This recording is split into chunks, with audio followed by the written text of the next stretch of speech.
Hi and welcome to Nerdy Gamers. The game today we're going to play is Dungeons of Dredmor with the DLC Realm of the Diggle Gods. For more information about the game you can look in the description below.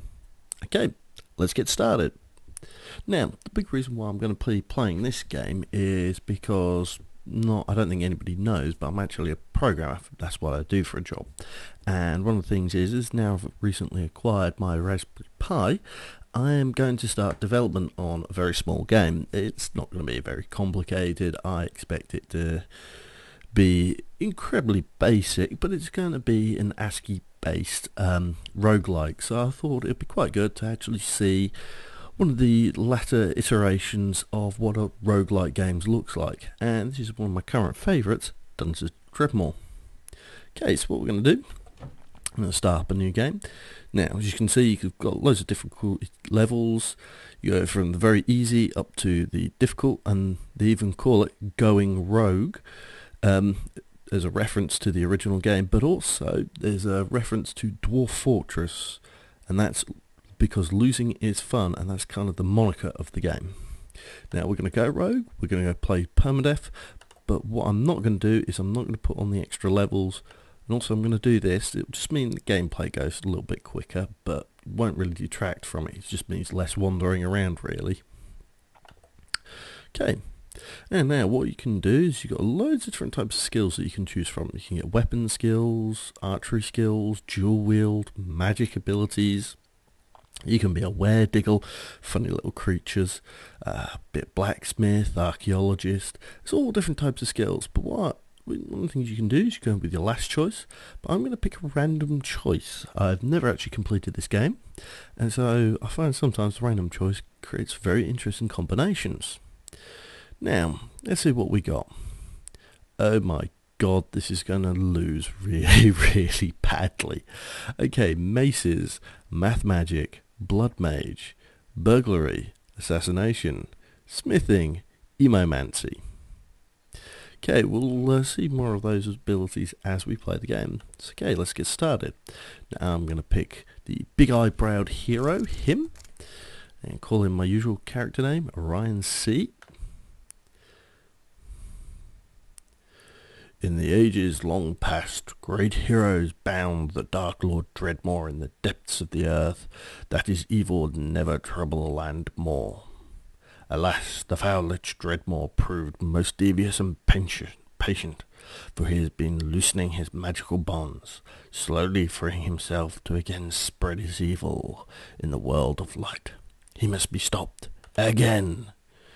Once more it is a time of glory, a time of adventure, of glory. It is the time for a hero. Unfortunately, this hero is you.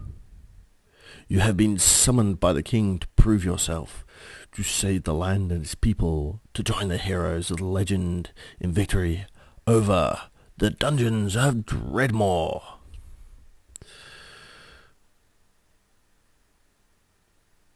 And here we go. This is the game itself. As you can see in the top right corner, we can see what dungeon level we're on, level 1. We've got the map, us, a little representation of the map, and here we go. Now, if you turn, it's slightly fake, well it's not even fake isometric, it's fake tilt on it so you can actually see where you are. But essentially it's still like the original game. You got tile based, you can move up, down, left, right. Now let's have a little look at our skills. Now I've got macery. Now this means I'm more effective with maces.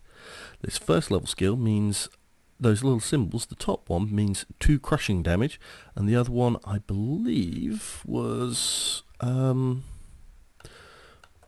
critical chance. Let me just look. Yes, critical chance. So we get an improved critical chance with it. And then we got higher up skills. Mathmancy. This allows me to teleport. Blood magic means that every enemy I kill, I get some magic back. This means I can steal from vending machines. This increases my critical chances and other bits and pieces of the assassination tree. This means I can forge weaponry. And this is another form of magic. This allows me to teleport somebody else. Okay, so that's our basic skills at the moment. We'll have a look again, more of them, as I start to level up. See, I'm just wandering around. Now, one of my skills, as said, was to steal, and it allows me to steal from vending machines. Well, now that's actually useful, that cheese, because you can make grilled cheese sandwiches with the right stuff. Okay, gonna wander around. Aha, this is our first enemy, a blobby. Now, they're not too tough, but at early levels, anything can be tough enough. Let's have a look at our equipment. Now, we've got the coat of tweed, we've got a gnarled club, I've got a sacrificial dagger, an anvil kit, and a disposable ingot press. So I've got some weaponry, and the only spells I've got at the moment allows me to teleport myself and teleport someone else. So we're quite big on the teleportation here. Now, just to attack a creature, I wander up and click on them. As you can see, I cause 3 damage. Description just up here, 3 crushing damage, and the blobby attacks me with crushing damage and acidic damage. Now, if I had some more resistances, I'd be able to ignore, say, some of the crushing damage or some of the acid damage, but I can't at the moment. So I just need to keep slapping him for a bit. Now, as you can see, my health is starting to go down. I can't take much more of this. So what I can do is I can right click on the stake, means I'll eat it. Now you see there, that creature tried to attack me, but it failed. I was able to counter its attack, which means its attacks fails, and I get a free hit back. Now what I could do is, because I need some time, I select my Emomancy spell, Love Will Teleport us apart, and then I right click on him and teleport my enemy away. See, it's reduced my magic down, so I can wait a couple more turns. This will tell me that I'm healing and get some more health back. Now you see, he's actually quite dangerous. He's now slapped me with Diggle Plague, and so I took toxic damage, piercing damage, and slashing damage. So I can't really take too much more of this. So what I'm going to do is I'm going to eat some more food, and then I'm just going to try and keep out of his way for a bit, and then I'm just going to keep hitting him, because quite frankly there's not much I can do. Now I managed to blackjack that opponent, which means he got knocked out. There we go, managed to defeat the first couple of enemies, but I'm already completely and utterly out of it. Thankfully, you heal over time. Now you see down here, health regeneration bonus. That means after a certain number of ticks, number of game turns, your health goes up. Same with magic. Now on easier levels, that time is lower, and as you go up in difficulty, it takes longer and longer between each tick. But what you can do is you can increase it. Now that little garden gnome thing, a gnome, just teleported away. Some of the enemies do have their own powers, but what we're going to do is we're going to grab that pear, we're going to eat it. Now, I managed to do a critical hit, which means I increased the damage against it, and it's cast a spell against me, meaning it's easier for a monster to actually hit me. But thankfully he hardly causes any damage, so we can just go beat him up for a little while, and then we got him out of the way. Now these are statues of Dredmor. If we whack these, yes, you get experience points, and this has allowed me to level up. So, as level up, as part of that, you get a few extra hit points, or your health and magic regenerates, and you get to choose one special ability. Now what we could do is we could take Hammer, which increases our piercing damage and critical hit chance. Let's just check down the tree. More crushing damage, more critical chance, easier to hit. A special ability, area attack, mace knowledge, easy to attack. There's sometimes also, as you can see in the description, says you now have a chance of executing exceptionally grievous attack in combat while using maces. So you have to look at some of the descriptions, because sometimes they give you special abilities. For instance, here there's this knockback ability, but the main description at the top tells you what you'll generally get. So that looks like you could stun at the top. Mathmancy, What we got here? Enfeeblement. Converts the flesh to gold. Enhance magic power.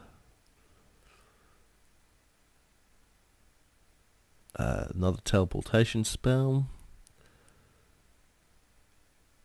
Curse that curses. Now this just basically allows you to take more and more magic when you kill an enemy, and this allows you to get an infinite amount of lockpicks, which could be very, very useful in the right circumstances. This is assassination. I have used it before. I'm not entirely fond of it. I don't think the benefits outweigh the levels you have to put into it. This is crafting ability. So it increases that little arm increases basically your combat abilities. And emomancy, what was it? The cure heals you. Yeah, we're going to go for a healing spell. And yes, that is a reference to the music group The Cure. Right.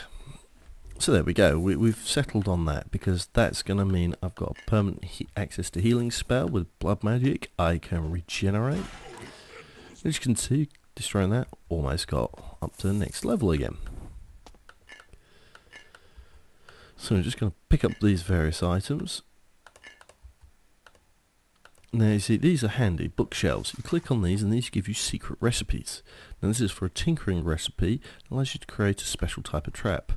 You don't know all the recipes at the start of the game. You do actually have to locate them. So this tells you how to create a hyperboron potion. Get the ingot press.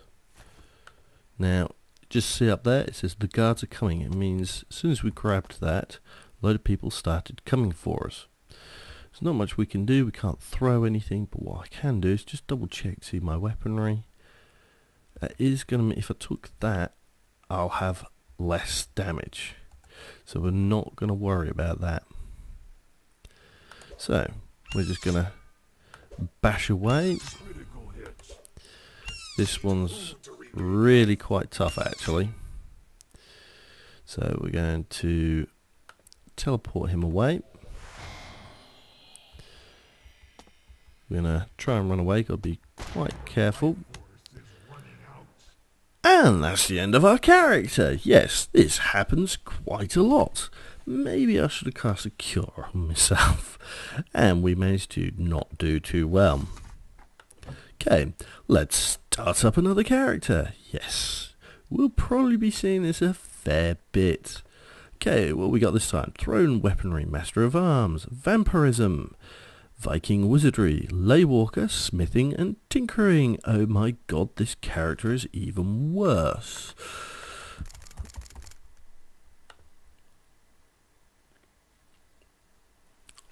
I don't expect this character to survive particularly well either.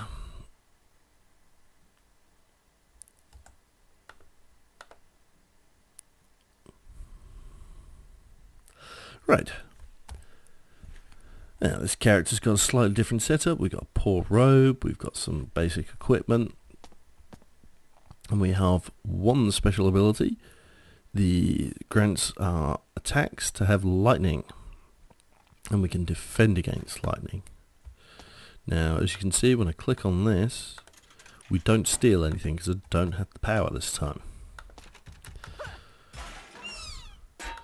Now this is quite useful. Straight away we find over here,